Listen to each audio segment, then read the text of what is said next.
সত্যি সত্যি কি ঋতু হোসাইন বিবাহ করে ফেলেছে? সম্প্রতি সামাজিক যোগাযোগ মাধ্যমে ঋতু হোসাইনের সাথে একটি তরুণের কিছু ফটো ভাইরাল হয়। ফটোটিতে দেখা যায় সেই তরুণের সাথে বেশি হাসি খুশি ও ঘনিষ্ঠভাবে দাঁড়িয়ে।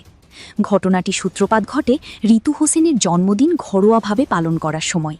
কেননা ঋতু হোসাইনের জন্মদিনে রাকিব হোসেন তার বেশ ঘনিষ্ঠ আত্মীয়দেরকে দাওয়াত দিয়েছেন। তবে সেই ঘনিষ্ঠদের মধ্যে দেখা গিয়েছে তপু নামের এই তরুণকে।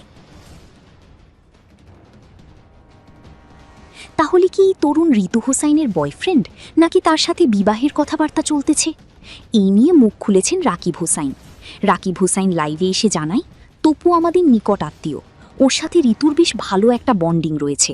তবে তপুর সাথে ঋতুর বিবাহ হবে কিংবা তপু ওর বয়ফ্রেন্ড, এসব সত্যি নয়, এগুলো গুজব ছড়ানো হচ্ছে।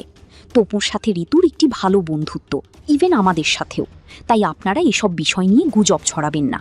তো বন্ধুরা, আপনাদের কাছে কি মনে হয়, তপু কি সত্যি সত্যি ঋতু হাসানের বয়ফ্রেন্ড? মূল্যবান মতামতটি জানাতে পারেন ভিডিওর কমেন্ট বক্সে।